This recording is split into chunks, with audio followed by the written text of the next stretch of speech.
It's Halloween now, the spooky season. There's a cold chill in the air, and you're riding your bike alone in the woods, hoping to make friends and get treats. But something or someone is waiting for you. There's a chill in the air. Must be fall. Join me for a tale of Halloween.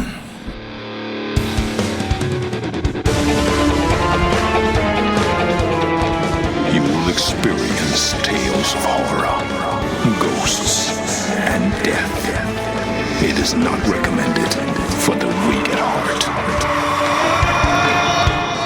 Listen in the dark. It's more fun that way. This is Weekly Spooky.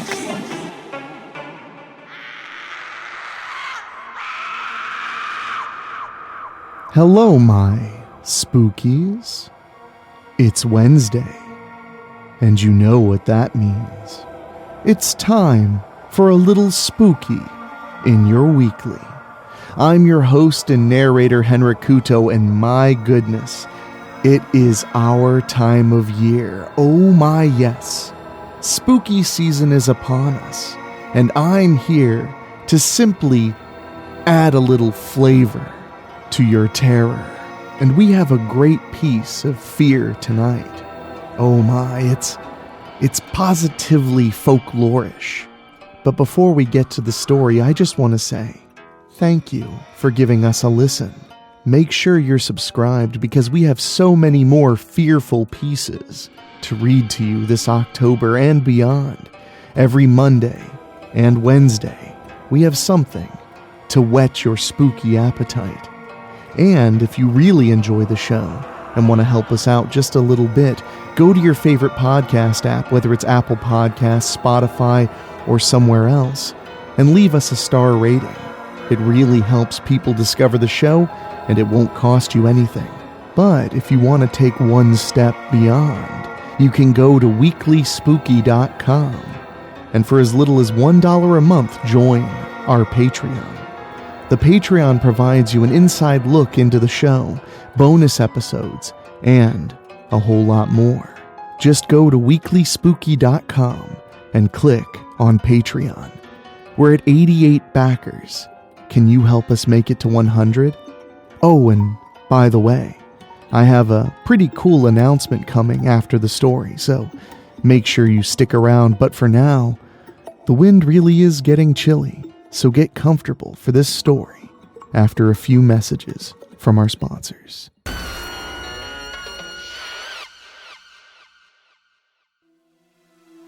Dullahan by Morgan Moore. Halloween night. It's a night where fun can be had, as well as mischief. In ancient folklore, it is a night where the planes of existence open up.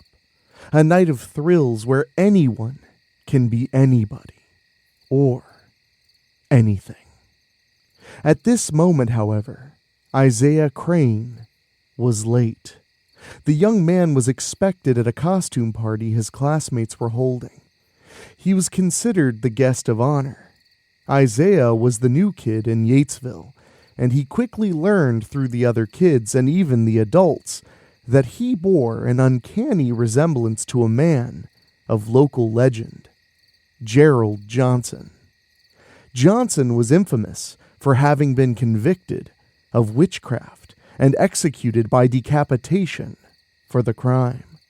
Whether he did or did not practice witchcraft was a matter of debate, like many other witch hunt victims. None of this mattered to Isaiah, however.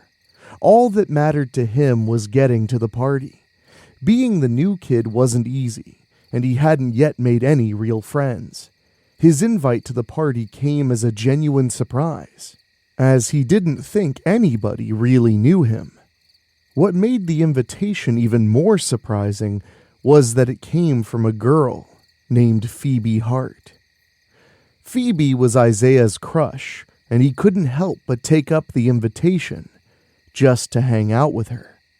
He found it odd that they wanted him to dress up as Johnson, but if they thought he looked like the guy, and if Phoebe thought it would be fun, then he would do it. Unfortunately, things weren't going as well as he had hoped. His costume had to be homemade, an understandable circumstance, but Isaiah was afraid he would look drabby compared to the other kids. Adding on to that was the fact that Isaiah had to bike his way to the party. He had planned on riding through the streets of town, but a downtown party for the older residents made that next to impossible to do. His next best option was to take the bike path. All would be fine if he knew how to traverse it to get to his destination. Isaiah pedaled on, desperately trying to get to the party, to his chance to make friends, to fit in, to be with Phoebe. He went faster and faster, trees blurring by while he rode. Too fast, though. His pant leg caught on the pedal. He shouted in aggression and disbelief. The speed was much too high, and Isaiah lost control of the bike as the pedal came to a stop. It turned and twisted off to the side. The front wheel slammed into the curb of the trail and threw Isaiah off the bike and into the tree line. Isaiah laid on the ground in pain. In his head, he started counting backwards from 10 and recited various phone numbers he knew to make sure he didn't have any head trauma. After he was sure his head was all right, Isaiah slowly stood up and started checking himself for any more injuries. He felt blood on his forehead and hands. Along his shirt sleeves and pants legs, he found multiple rips, his limbs underneath sure to have cuts and bruises. Nothing seemed to be wrong with his chest or back as he pressed his hand against them. The only real pain he felt was in his ankle where his pants leg had gotten caught. Overall, he wasn't too banged up. The young man began to carefully walk the area he had been thrown to, trying to find his bike and his way back to the path. He sighed as he stumbled around in the dark, unsure really of where he was. While the flight from the bike didn't send him deep into the wooded part of town, it did put him at a good distance from the trail. With only the faintest shimmers of moonlight to aid him, Isaiah continued on his hunt. He walked in the dark towards what he thought was the way he came from. As he walked, the wind picked up and brought a chill with it. Isaiah shuddered at the sudden coldness, his costume not giving him much protection from the elements. Leaves danced around him as he continued on. The wind continued to pick up, no longer making the leaves dance, but plastered them to his face. He pulled them away only for them to return moments later. It got louder and more forceful as it continued to pick up. Isaiah soon found himself being pushed around by the wind as if it was leading him somewhere. The wind stopped suddenly. Isaiah, having closed his eyes to protect them from the leaves, opened them, finding himself in a small clearing. He stood there, taking in the silence of the night. The moon, once hidden, was now clear as daylight, providing him with a light source to see his surroundings. It was then that he heard a thunderous sound. Isaiah looked around frantically to find the source. The sound reminded him of horses racing down a track. It grew closer and closer. The closer it came, the louder it got. Suddenly, through the trees came the source. A tar-black horse with eyes that glowed like hellfire. Sitting atop the horse was a man, or what was once a man. His body was dressed in navy attire, reminiscent of a pilgrim, a black coat draping around his shoulder. The only difference between this man and any other was his lack of a head. Isaiah stared in awe of the thing before him, just as suddenly as the horseman appeared and stopped before him. It now started again, charging towards Isaiah at inhuman speed. The teenager bolted into the tree line to escape the hellish being. It followed him into the woods, riding so hard and so fast, it was as if it was burning the land as it went. The boy continued to run as the horseman thundered behind him. Suddenly, Isaiah felt a sting on his cheek. He touched his skin and felt the warm stickiness of blood oozing from his face. Isaiah looked behind him and found the horseman with an arm held high and a whip tightly clenched in his hand. He wasn't sure, but it looked to Isaiah that the whip was made from something that looked like a spine. His pursuer cracked it again and struck Isaiah's shoulder. Isaiah tumbled forward to a stop. He quickly picked himself back up and continued his escape, the horseman now closer than ever. Isaiah kept running through the woods with the horseman on his heels. His legs grew more and more tired, his lungs burning and his body covered in sweat and blood from his wounds. The ankle he had hurt from his bike crash throbbed with pain.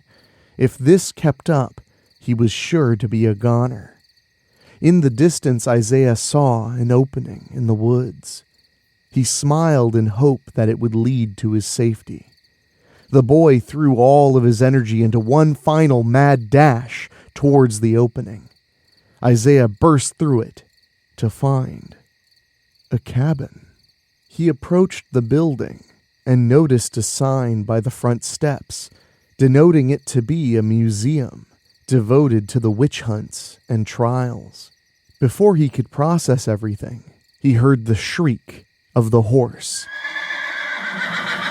He spun around and saw the horseman galloping towards him. Isaiah instinctively ran up the stairs to the door, using his good leg to kick it open.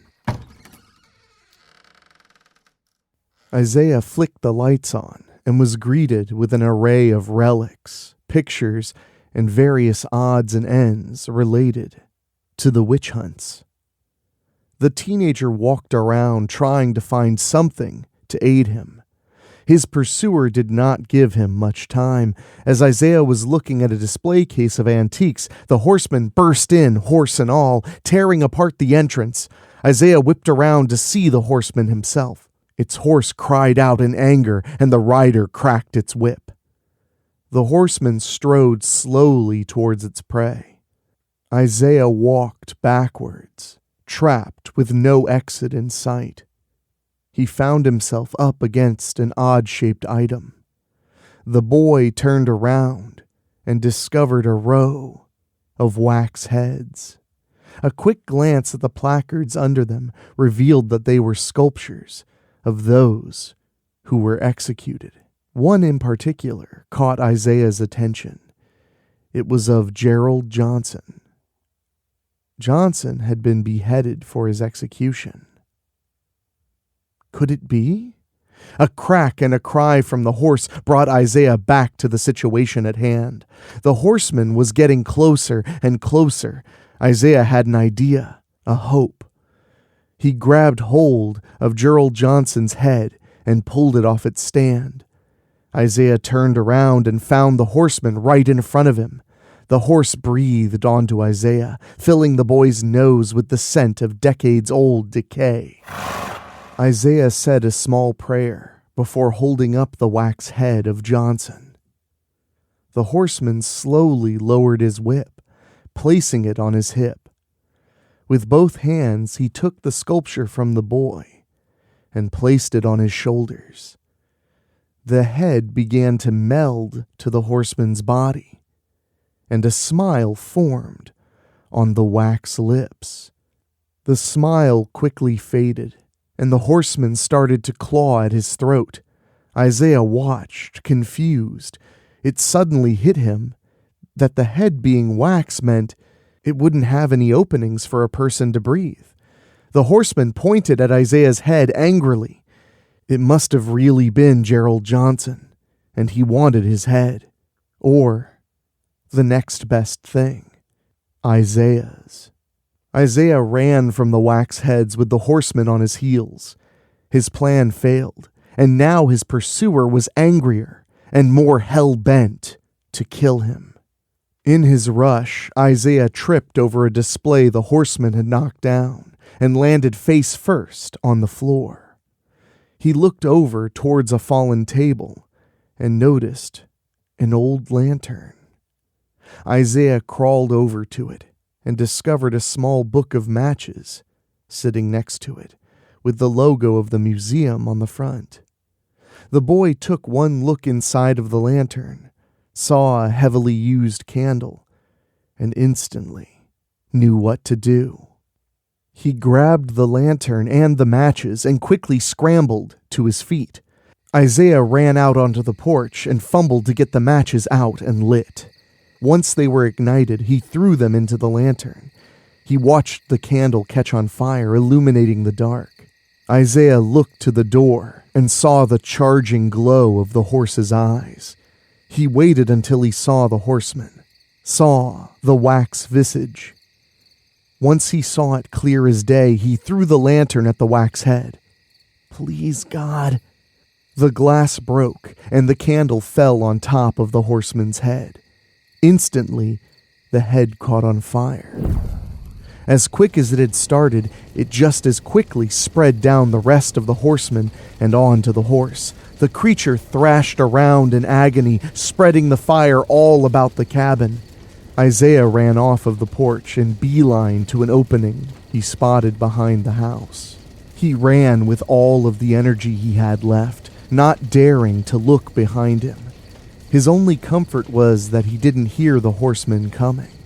The young man continued to run, his eyes spotting an opening in the trees ahead. Isaiah burst through the trees and fell over his feet onto the pavement.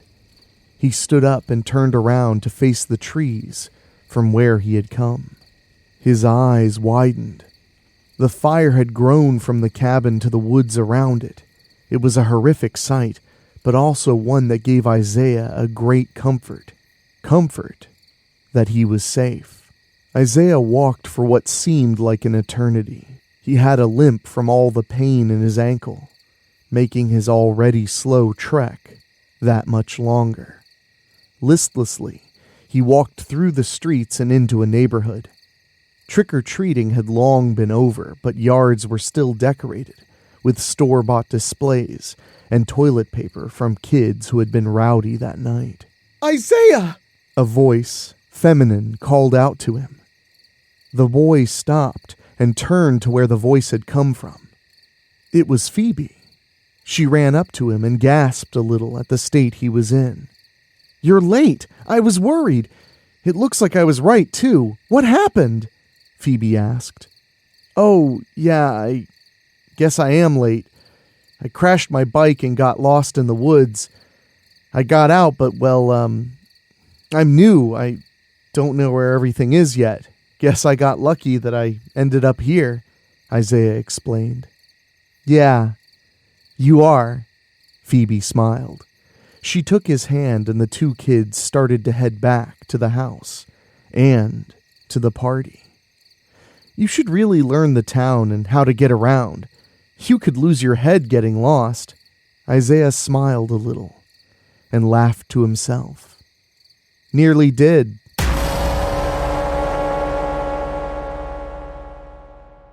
I feel like that was probably the best way to start our Halloween season. A little piece of fear you might have heard or told your friends at a sleepover. I sure enjoyed it, and I'm glad you did too. Alright, so I'm going to stop stalling and tell you what my special announcement is. Myself and my good friend David Denoyer are starting a brand new podcast for those of you who love horror films and the celebration of such. It's called Welcome to Prime Time, a Freddy's Nightmares retrospective. And that's right, it's a show where we watch every episode of the TV series Freddy's Nightmares, which many people don't even remember Freddy Krueger being a part of. It's a whole lot of fun, so if you want to check it out, we have a new episode every Tuesday, and the first episode just released at freddysnightmares.com, or you can search Welcome to Primetime on your favorite podcast app. But of course, just because I'm doing that show doesn't mean I won't be right back here next Wednesday to scare you. You're the folks who keep making me come back. And speaking of those folks, I want to say an extra special thank you to our Patreon podcast boosters, folks who pay just a little bit more to hear their names on the show. And we have a brand new podcast booster this month, Julia Kirsch. Julia, thank you so much. The other podcast boosters are Christopher Sullivan, Brent McCullough, Gino Lyons, Steve King, Karen Weemet, Jack Kerr, Jeff and George Hilton, Craig Cohen, and Kevin Fry. Thank you all so much, and if you want to be a part of our Patreon, we sure would appreciate it, and we'll give you lots of exclusives and bonus material to enjoy. Just go to weeklyspooky.com and click on Patreon. But for now, my friends, I've got to go carve some jack-o'-lanterns. So make sure to keep the spooky spirit alive until I see you again, because if you don't, I'll know. So for myself, for our executive producer Rob Fields, our producer Dan Wilder, and our composer Ray Mattis, I will talk at you next time. Thank you for listening. Make sure to find your way back next week. But for now, you are safe. Trust me. Ha ha ha ha ha ha ha!